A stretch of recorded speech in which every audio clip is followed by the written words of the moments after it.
y'all? I am back with another video. Today I am going to be doing a hair tutorial. I am going to be constructing a wig. It is beginners friendly, so I'm just going to jump straight into the video. Okay, so as you guys can see, I have the 40 developer, a bowl, and a brush to mix it with. Of course, the closure, and off to the side I do have the BW number 2 powder.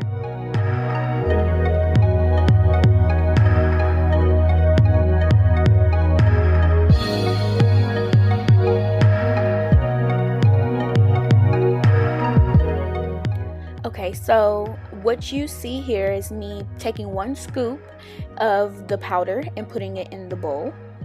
And then I take a half a scoop of the powder and put it in the bowl. I kind of just eyeball it because I'm used to it, but I would just take a scoop and a half. So right here you see me mixing the developer and the powder together so that I can get a thick enough product to put onto the closure. So that I can bleach the knots. Basically what bleaching the knots is just so that the knots on the closure is not black. You do not want your knots to be black. You want it to kind of look like a scalp. I mean, of course it's not going to look exactly like your scalp, and that's why people do different methods by putting concealer and makeup and etc. on the closure.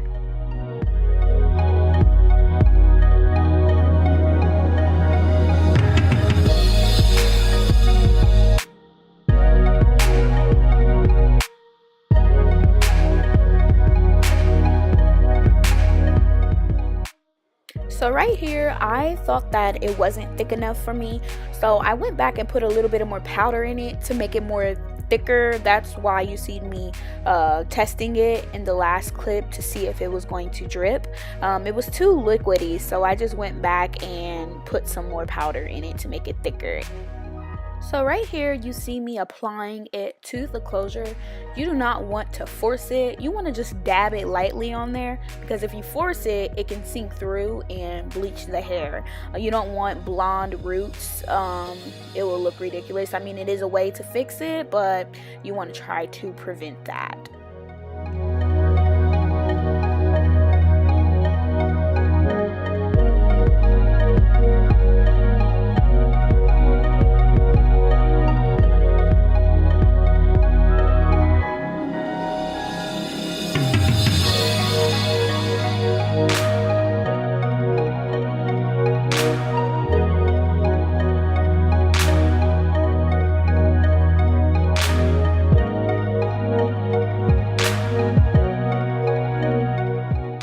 So after I'm done covering the closure with the bleach, I'll just fold the foil over on both sides. Do not press down on it, just fold it lightly and let it sit for approximately 20 minutes.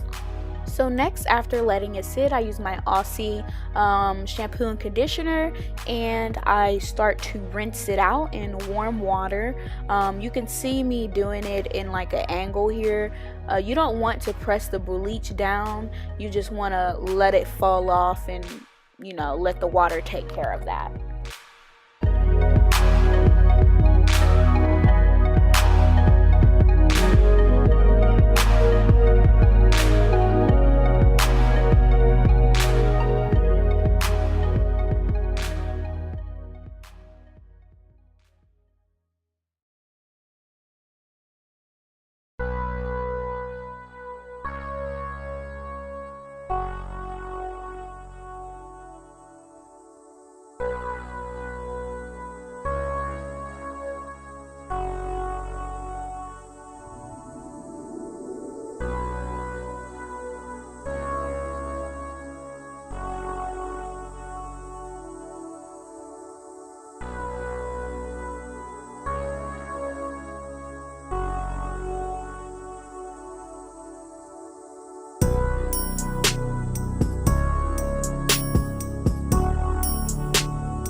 Yes, so look at that closure. Those knots are bleached and that closure just looks lovely.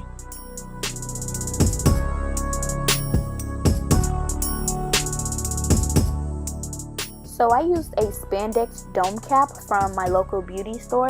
It was $2. It wasn't expensive, very reasonable. So now I am putting the dome cap on the mannequin. I always use the 2 lines on the dome cap to help position it on the mannequin. You'll see me flip the mannequin around and fix the dome cap because it was hard to do it when the mannequin was facing the other direction.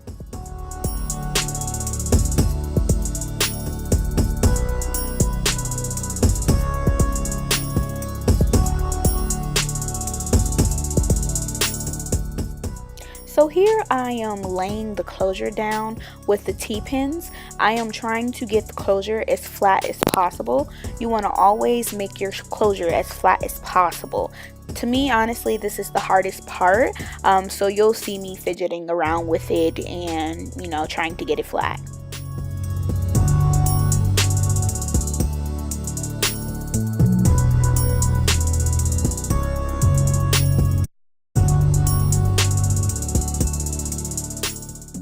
So as you can see, I did get the closure flat. Now I am about to start sewing it down.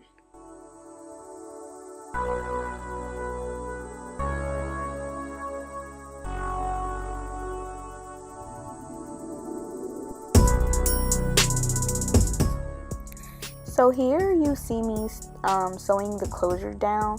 I start at the very top of the closure and I make my first stitch because you do not want that closure to start lifting up front. You want to make sure that your unit is very secure and that closure is very secure, most importantly.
So here I am done with the closure.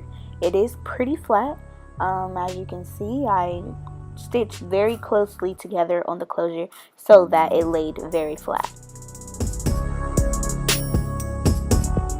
So here you see me taking my bundle and I am starting to sew on my first track. I kind of sew in the middle of the band because I want to leave enough room for me to sew the wig onto my head. You do not want to go all the way through the band. You just want to go through that top layer. It's very hard to explain, but do not stick the needle all the way through the band because that will prevent the dome cap from stretching when needed.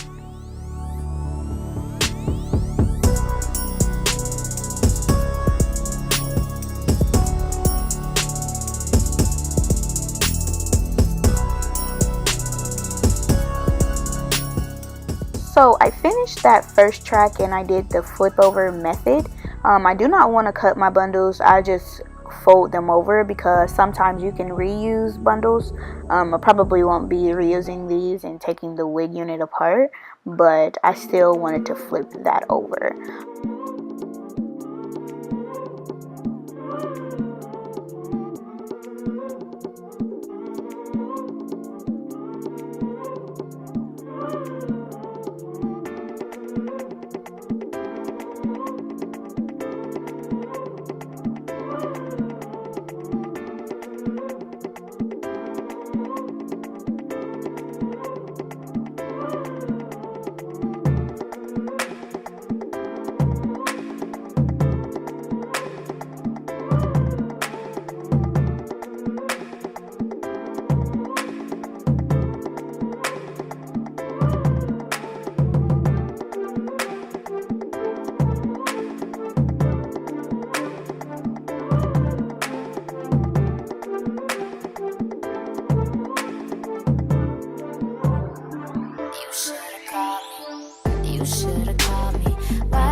So we are almost done, about halfway there. I just wanted to say that you don't always have to sew tracks onto a dome cap to make a wig. Some people glue their tracks onto a dome cap or whatever it is. I just prefer to sew it on there so that it's more secure and that tracks are not falling apart.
So I haven't shown the way that I handle the track when I come to the end of it. I simply just tie 3 knots, like as if you're tying your shoe, just 3 knots, and then I'll tie 1 big knot at the end, or maybe a couple sometimes if needed.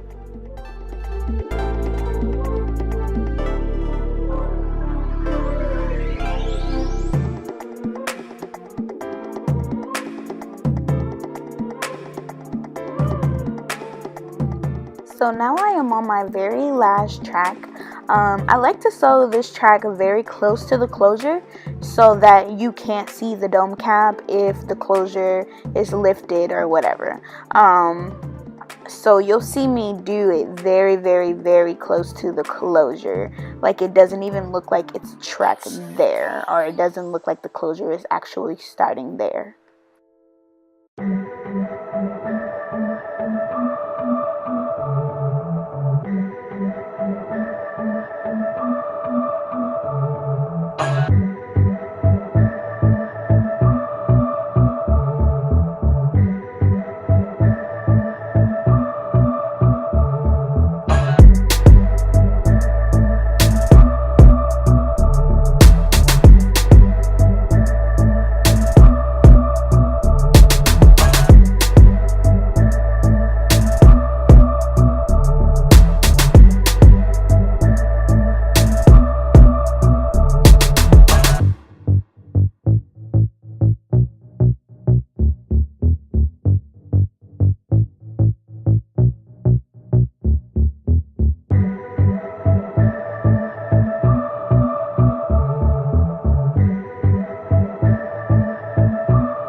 And here we have it, a finished product, a full wig unit with a lace closure.